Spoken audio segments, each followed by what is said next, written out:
Coming up next on the Jeff Crilley Show, you will meet a trial attorney with 165 jury trials under his belt. His journey just ahead.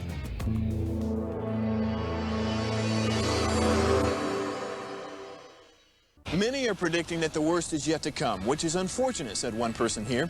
Until now, they've enjoyed the reputation of being the nation's icebox. Watched a burglar in his home this morning by webcam. As a journalist of over 25 years, stories are what make my world turn. Reporting live from the Dallas newsroom tonight, Jeff Crilley, Fox 4 News. But in 2008, I took the jump from my familiar life and started a PR firm from my home. We're talking about anyone with a camcorder like the one I'm using becomes a television network. We started slowly growing the company, and we now have over 100 clients, and we've branched into the world of live digital broadcasting. I now own 8 different TV studios and have a huge team, and the stories that I now get to share are sometimes the most important of my life. Life has a funny way of coming around full circle. This is the Jeff Crilley Show. Well, what many people don't know is that there are just countless attorneys out there, but not all of them have seen the inside of a courtroom. They like to settle.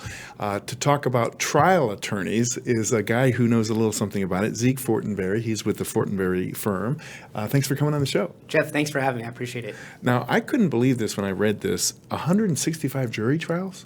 Yeah, I've been a lawyer for about 15 years, and I've tried 165 trials to verdict. Wow. And I'm right. Most attorneys never get to a courtroom, do they?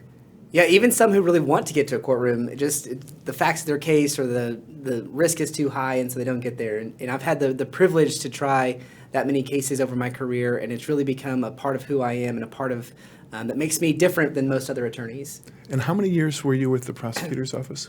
I was with the Collin County District Attorney's Office for 9 years. 9 years. And during that time, you just learned so much about the courtroom and the process, and you bring all that into your practice. Yeah, as a prosecutor, I was really able to start from the bottom and trying misdemeanor cases, which, the sentences aren't huge and the stakes aren't very high if you mess up, but the cases are still important and still serious. And so from my career as a misdemeanor prosecutor to a felony prosecutor, where I tried some of the biggest cases in North Texas, have really prepared me to be a civil trial attorney where nothing's going to scare me, nothing's going to shock me, and I'm able to walk into those courtrooms and be able to think on my feet, pivot, and tell our story to a jury. Since you've been on both sides, which is easier, prosecution or defense? None are easy. I'll tell you that. In the civil world, we get to know what's coming ahead of time a little bit more. We take depositions. We kind of have transcripts. And so I think civil trials are more predictable. I don't know that makes them easier, but they're more predictable. Now, you have a very unique law firm in that you work with your bride. Yeah. We're going to put on the screen your wife. Tell me about her and what she brings to the practice. Well, she's smarter than me. She's better looking than me. All of the things she brings to the practice. No, my wife is actually a former transactional lawyer. She worked at some of the top firms in the United States doing mergers and acquisitions. And prior to going to law school, she was a CPA and an accountant. And so a law firm is essentially a small business. And so not only is she my law partner, but she is running the business side of our practice. Now, she handles some small matters on her own. She helps with our litigation cases, but she's really the brains behind the operation, running the business and making sure that everything goes seamless. And Zeke, you have 2 little ones now? I do. I have a 4-year-old and a 4-month-old, 2 boys. Congratulations. One of the biggest cases that you've worked on in your private practice is one that just developed from a Mavericks game. Why don't you give us a little backstory, and then we're going to show a video. Sure. In April of 2022, a 15-year-old girl went missing from the Dallas Mavericks game. 10 days later, she was recovered in Oklahoma City, and we learned that she was the victim of human trafficking. The families hired me to represent both them and their daughter as we pursue civil claims against various entities in that case, and as well to give them advice and kind of walk them through the criminal process as charges may be filed both in Dallas and Oklahoma. Huge case, made national news, and I know that you were on both ESPN and Good Morning America with this case. We found an update video about 4 months ago. It was in Oklahoma. Let's go ahead and roll that. A teen girl taken from a basketball game in Dallas. She was brought to Oklahoma City. Her naked picture showing up on a sex trafficking website. We've been telling you about this, but now her family is furious about how her case was handled.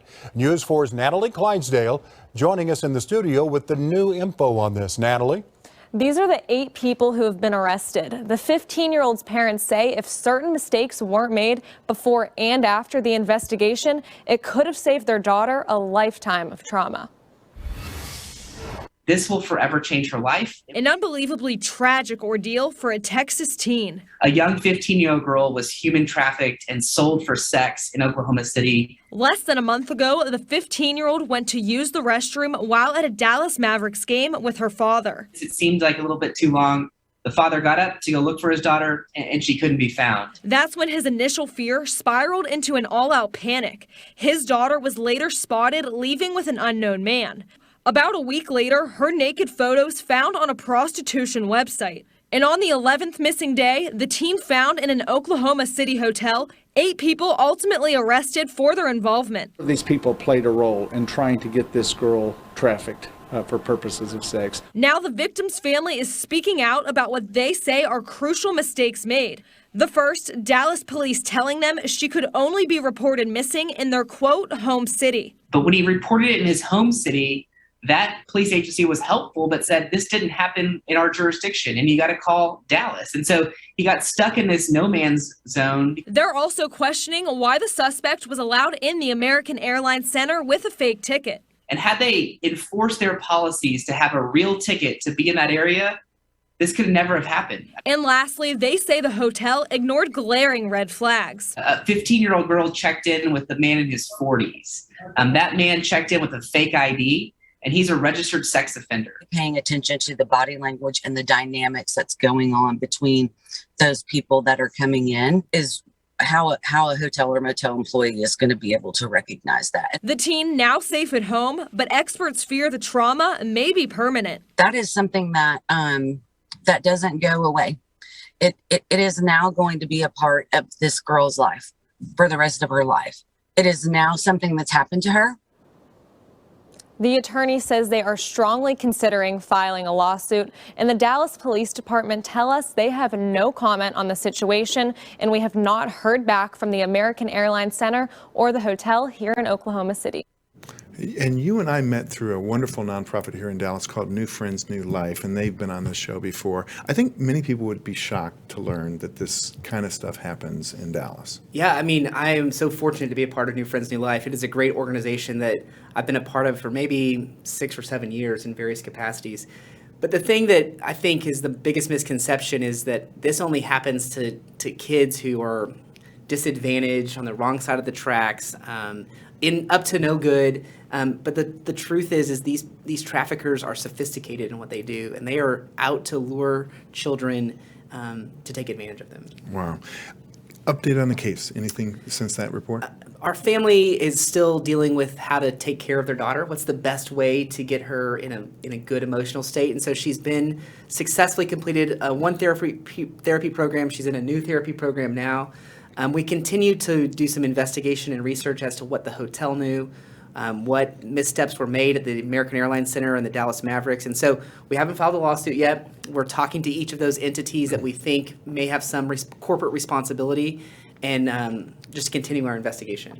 One of the things I was most impressed about you is that you really give back to the community. A number of pictures on your Facebook of you out speaking. We're going to put some up, and I want you to just describe what we're watching. That would be last spring. My wife, about 8 months pregnant, we were teaching a law school class at SMU and talking about managing a law firm and what it looks like. And so we were fortunate. My wife's a graduate of SMU Law School, and we're able to come back and talk to those students about how to manage a practice.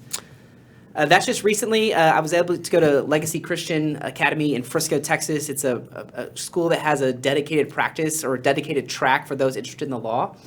And talked about my faith and really what about it means to be a Christian lawyer and how those two things can be consistent despite all the lawyer jokes. And so I was able to share with them and those students and give them questions about what you need to do and how to be where you're at today. I formerly taught that's at Prestonwood Christian Academy. I was the mock trial coach for the high school. I grew up doing mock trial when I was in high school. I've wanted to be a trial lawyer since I was about 14. And so I was happy to give back and some lawyer took time out of their day to teach me when I was in high school, and I did the same thing at Prestonwood.